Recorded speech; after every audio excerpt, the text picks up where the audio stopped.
ગીર સોમનાથના ધામરેજ બંદરની મહિલાઓ બની રણચંડી। ધામરેજ ગામે દારૂને તાળી વેચતા શખ્સોના અડ્ડા ઉપર વિફરેલી મહિલાઓએ રૌદ્ર સ્વરૂપ ધારણ કરી તોડફોડ કરતા ખળભળાટ મચી ગયો છે। આ દ્રશ્ય છે સૂત્રાપાડા તાલુકાના સમુદ્ર કિનારે વસેલા ધામરેજ બંદરના, જ્યાં મહિલાઓ એકાએક રણચંડીનું સ્વરૂપ ધારણ કર્યું છે। જી હા, ધામરેજ બંદર પર દારૂના હાથડા ધમધમી રહ્યા છે। મહિલાઓના કહેવા મુજબ માછીમારી માટે આ વર્ષની સિઝન ખૂબ જ ખરાબ છે, જેના કારણે પરિવારનું ભરણપોષણ ખૂબ મુશ્કેલીથી થાય છે।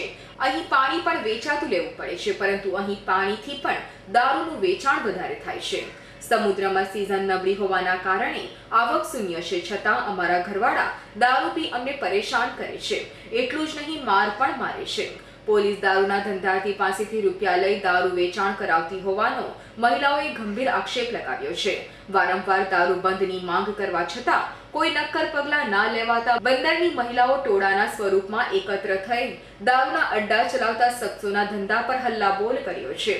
મહિલાઓ જાણે મહાકાલીનું સ્વરૂપ ધર્યું હોય તેમ એક દુકાનને ધરાશયી કરી તોડી પાડી છે। પાણી કરતા દારૂ વધારે વેચાણ થાય તો અમારી સિઝન લબડી છે, તો અમારા ભાઈઓ છે ને, અમારા ધણી, અમારા દીકરા ભાઈઓ બધા દારૂ પીને અમને હેરાન કરે છે। રોટલો બી અમને ખાવા નથી દેતા। અત્યારે અમારે 5 રૂપિયાનું ઉપસ નથી, દરિયામાં બાસલા નથી, અમે કેવી રીતે અમારું ઘેર ચલાવીએ? કેવી રીતે અમે ઘેર ચલાવીએ? અમને મારકૂટ કરે, લાકડા લઈ, પતરા લઈ, સરી લઈ, બધું આવી રીતના અમને બહાને કાઢે। અમારે મારશું તો અમારે પોલીસ રીતે આ કેસ કરી અને અમારે આ દારૂ અમારા બંદર ઉપર બંધ કરવાનો છે। પોલીસો હપ્તા લઈને બી દારૂ વેચાવે આદમી મેળે। અમને ધણી ધણ ખાવા દેતા નથી, છોકરા સિયાને બી રસ્તે રોટલો અમારે કેમ દિવસ ગુજારવા?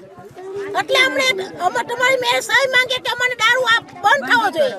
પાણી ભરીએ તો આખું કેન ભરાય ને 50 રૂપિયાનો દારૂ પેટા પોટલી પીને 500 નો દારૂ પી મારાને હેરાન કરે। ધામરેજ બંદર પર એક સંપ થયેલ વિફરેલી મહિલાઓ એક દુકાન ધરાશયી કરતા દુકાન માલિકના હોશ ઉડી ગયા હતા। તેણે મહિલાઓને દુકાન તોડતી રોકી કહ્યું હતું, હવે હું દારૂનું વેચાણ બંધ કરીશ। એટલું જ નહીં, દુકાનનું તાળું ખોલી અંદર રહેલી દેશી દારૂના પણ દર્શન કરાવ્યા હતા। મહિલાઓના રૌદ્ર સ્વરૂપને જોઈ બુટલેગરે દારૂ વેચવાનો મહિલાઓનું રૌદ્ર સ્વરૂપ જોઈ બુટલેગર દારૂ વેચતો હોવાનો સ્વીકાર કર્યો હતો। એટલું જ નહીં, સૂત્રાપાડા પોલીસને મહિને 18,000નો હપ્તો આપતો હોવાનો જાહેરમાં ખુલાસો કર્યો હતો। સાંભળો શું કહે છે દારૂનો ધંધાર્થી। તમને કઈ હાથમાં બોલું કે ઉતરે તો ખરા। પોલીસ વાળા તમારી પાસે પૈસા લેવા આવે? હા, દારૂ નપકા લેવા આવે, પૈસા લેવા આવે છે ને। આખું સૂત્રાપાડા તાલુકાના જેટલા પોલીસ વાળા છે બધી લેવા આવે। વેરાવળ, જુનાગઢ બધી આવી ગયા, બધી LCB બધી બનાસો આવે। નામ આપ્યો સાહેબ કોઈનું નામ આપીએ?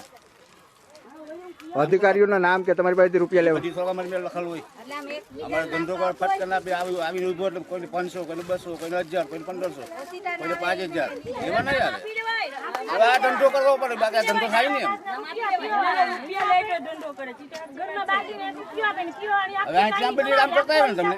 આ વિસ્તારમાં કેટલું દારૂ વેચાય ભાઈ? આવો એમ હે ભાઈ, આ વિસ્તારમાં કેટલું દારૂ વેચાય? આ વિસ્તારમાં દારૂ ઈ થોડી આટલી બધી મને ખબર હોય। હા, તમે દારૂ વેચો એટલે તમારે ભેગા આ અમારા બંદરમાં 3 અડા છે ને ગામમાં 18 અડા છે। ઓલા શેરે લઈને હરજીન વાસણ વેચાય એટલે રોજનો બોલવાનું જ છે, મને આમાં લાભે જ છે એમ। અમારા ભાઈ સુધારતા મને લાભે છે। રોજનો તમે કેટલા વેચો દારૂ? મેં રોજનો 15 બાટલી વેચું, 13 લીટર થાય રોજનો 13 લીટર? 13 લીટર થાય, 15 બાટલી 13 લીટર થાય। એમાં તમારે પોલીસના અને બધને આપવાના રૂપિયા? બધી કાઢવા નહીં। માલ તમે લાવો ક્યાંથી દારૂનો? દારૂ આવે લોટવાથી, બધીમાં લોટવાથી આવે। લોટવાથી આવે છે? હા, જથ્થા બની ભઠ્ઠી ચાલે। એટલે તમે દેશી દારૂ વેચો છો, બોટલ વેચો છો? નહીં, દેશી દારૂ। ધામરેજ બંદર પર ઘણા સમયથી દારૂના અડ્ડા ધમધમતા હોવાની ફરિયાદો ઉઠી છે, પરંતુ કોઈ નક્કર પગલાં ન લેવાતા હોવાના કારણે પોલીસનું કામ આજે મહિલાઓને કરવાની ફરજ પડી હતી। જોકે વિફરેલી મહિલાઓની વિડીયો ક્લિપ વાયરલ થતા પોલીસના પગ તળે રેલો આવ્યો અને ધામરેજ ગામે રેડ કરી 25 લીટર દેશી દારૂ સાથે એકની ધરપકડ કરી હતી। રાકેશ પરડવાનો report, S9 news, Gir Somnath.